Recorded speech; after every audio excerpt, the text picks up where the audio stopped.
Hello and welcome to my channel. If this is your first time here, my name is Millie and I love any makeup, especially shiny, shifty, and sparkly eyeshadows. And today I'm going to be doing my October eyeshadow palette ranking. I have never done this video before, but I thought I would start, and this is one hell of a month to start because I have a lot of eyeshadow palettes. I was definitely not expecting to have this many, but the fall releases really got me. I feel like it was really slow during the summer and I was just like, not liking any of the palettes, and then fall came and it's just like I want all the palettes. So I'm going to be ranking 13 palettes that I tried in the month of October, and the video idea goes to Annette's Makeup Corner. She does these every month, as well as Lady Katie, and I believe Betty Bean or Betty Jean does these as well, so all credit goes to them. I will link all their channels down below, of course. So let's get right into it because 13 palettes is kind of a lot. So I'm going to be starting with the one I like the least to the one I like the best. Now there's only one palette that really was bad. None of these other palettes are bad, and there's a lot of different things that play into which palette really I like the most, and a lot of it has to do with color story, and you know I like my brighter eyeshadows. So let's start out with the worst one, which this one was actually a bad palette. I actually don't have it anymore, so I'm going to put it up here, but it was the MAC Holiday, like spinny looking eyeshadow palette. This was so atrocious. I returned it. I don't return things very often, but this thing was $75 and oh, it was not worth maybe $15, $20. Absolutely such a huge disappointment, and I'm definitely going to be a little bit more cautious buying from MAC, though I do enjoy their Feast Your Eyes palette as well as the actually single eyeshadows that they came out with in this holiday collection for 2021. I have a video with those as well, and those were really shiny and sparkly. So I'm just like, what happened in this palette? It's so bad. Lots of just satin shades, lots of just really powdery shimmers. They almost reminded me of those like cheaper formulated metallics in some of the like non-collaboration palettes that ColourPop comes out with. The mattes were okay. I mean, I was able to make it work, but they were just, it was just not it. And the pans are really tiny, which is not always a bad thing, but I feel like for $75, the whole thing was just not worth it. So I did return that palette. So that is ranking all the way on the bottom. And then from now on, none of these other palettes were bad, okay? This is just gonna have to do with like slight preferences. So next palette I received in PR from Zeesea. I do have a video up with this one, as well as a reel/shorts/TikTok, just all of those short videos. So I have used this 2 times and I like it, but it's definitely not like my preference. I love purple. The shimmers are really beautiful, but they're not just like quite exactly what I look for in a shimmer. The mattes are nice, but they're pretty soft, and you really have to go in if you want to deepen it up, especially with this deeper purple. So I like this one, but it's not my preference. Next one is the Moira All That Is You eyeshadow palette. I did a video where I tried on a bunch of different Moira Cosmetics products. So this is what the palette looks like inside. It's a really beautiful color story. I was really excited to finally try out Moira. However, I had a little bit of patchy issues. These mattes feel a little bit on the thinner side, and if you've been on my channel, I don't really like thinner mattes too much. I can like work with them, but it's not my favorite for some reason. They just usually don't want to stick to my lid. So I did do 2 looks with this palette, and I haven't had time to reach back into it because I mean I have 10 other palettes to talk about here, so that's the issue. I plan on testing it out a little bit more and maybe trying out some different eyeshadow primers, but that's really why it's ranking a little lower, is because I had those patchy issues. But I love this color story, and the shimmer right here in the center 11 is absolutely stunning. So next up is the Lunar Beauty Moonspell Volume 2 palette. I know, like, how dare I put a Lunar Beauty eyeshadow palette this low in ranking. First eyeshadow palette from Lunar Beauty that I have ever tried, and honestly, I wasn't like too impressed. It's not that I don't like it and I think the palette or the formula is bad, but I just wasn't a fan with the amount of satin shades that were in here.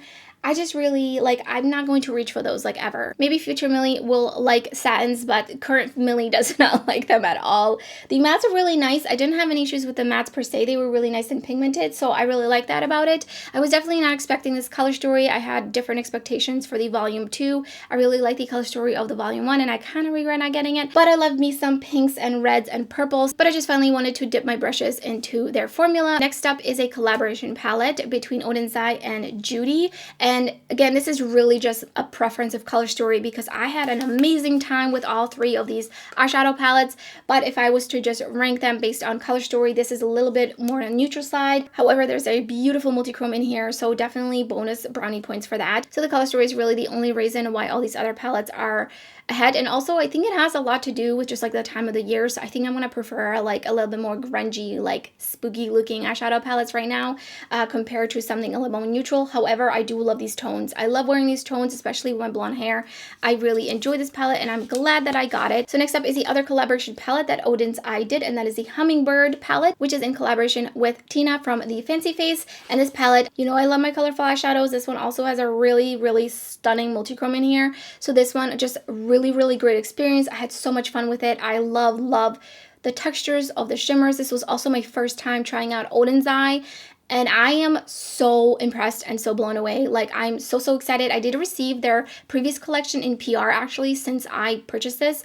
Afterwards, they actually reached out to me after I bought these 3 palettes and asked me if I wanted to receive some PR. So I do have the other palettes, like the Cat's Breath and the other ones. Freya, I think, is the other one. So I do plan on doing some videos with those palettes sometime in the future. So I do really like this palette, but the reason it is ranking a little lower is because there's been quite a few kind of grungy palettes that have come out with that are a little bit more fall themed. For example, the Harbinger palette from Game Beauty. I did receive this in PR. I do have a video up with this palette, and I just really love this color story. I think this is just a little bit more unique. It does give me a little bit of the Waiting Room palette from Melt Cosmetics and the Beetlejuice collection from last year, just a little bit, but this is just better because there's less repeating shades, and I had a great time with this. I love just the grayish tones in here, the super metallic silver, this really beautiful shifty duochrome shade down here. The only thing in this one is that not really my cup of tea because I don't like satins, is the shade Herald. So the next up is the Dirty Martini from Glamlite, and this is part of like 4 eyeshadow palettes. I haven't gotten to using the other 2 palettes that I wanted to do videos with from this collection, which is the purple and the neutral palette,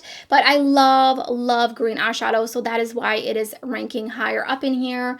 The shimmers in here are so delicious, so beautiful, so shiny, sparkly. They're not glittery though. They look amazing on the lid. They don't accentuate skin texture. Love the mattes, had a great time. The only thing that I didn't love about this is I wish there was more deeper mattes in here, but I was really impressed with this palette. Definitely like just one of my favorites so far.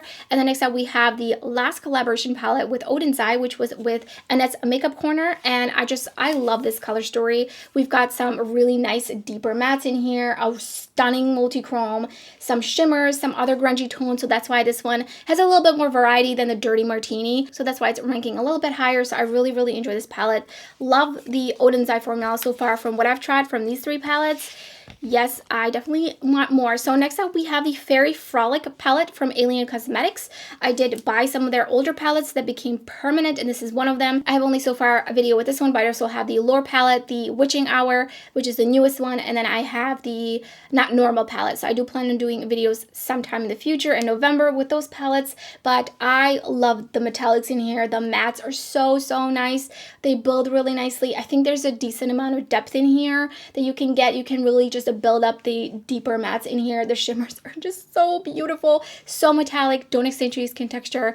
None of them are really like shifty or anything, but I just really love this color story for fall. It's really just also like all year round. I think this would be really great for spring too. And spot number 3 is the Gnome Chrome Halloween eyeshadow palette from Sugar Drizzle. They did send this to me in PR. I did a video before the launch, and I was so excited to be able to get that out for you guys. This is a super limited edition palette. However, unfortunately, I wish it wasn't so limited edition because, you know, people love Halloween all year round. And also this is just like such a nice mixture of duochromes, really shiny metallics, and some multi-chrome shades. We've got 2 black-based multi-chromes. We've got Everlasting Gnome and I Gnome You, and I love them. They're really beautiful and really metallic. Palette retails for $42, which is really amazing. So this was just such a great option to have, like, if you want an all shimmer palette with some multi-chromes, duochromes, and really shiny eyeshadows. I did some swatch comparisons as well. Of course, I have to see if I have any dupes. My memory card filled up, so I don't know where I left off, but this palette is in number 3.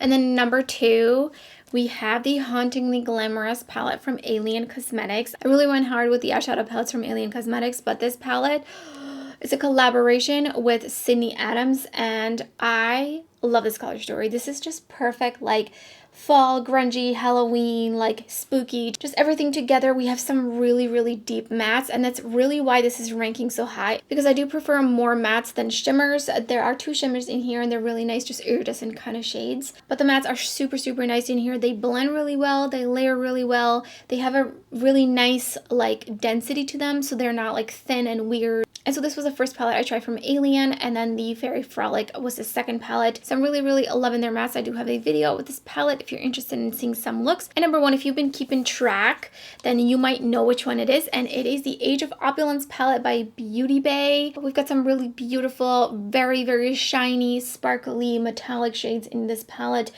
This matte formula felt a bit different from the Book of Magic that I tried, as well as the Wilderness palette, which are the other two palettes I've tried from Beauty Bay previously. Like, these mattes just seem to layer even better, because the other mattes from the other two palettes I just mentioned, they felt a little bit on the thinner side, and I had slight patchy issues here and there. So this one, by far, just the best one out of all of those. I love this color story. It is a darker version of the Book of Magic, and yeah, I really love this. I love that there's mostly like darker mattes in here, and I think there's a good balance between mattes and shimmers. So because of all those three things together, that's why this one is ranking number one for the month of October. So let me know in the comments below if you've tried any of these palettes and what you think of them, which one is your favorite. I would love to hear your thoughts down in the comments below. And if you enjoyed the video, don't forget to give it a thumbs up. And if you're new to my channel, I would love it if you subscribe. There's so much indie makeup content uploading my channel and much more to come. You don't want to miss out. So thank you so much for watching, and I hope to see you next time.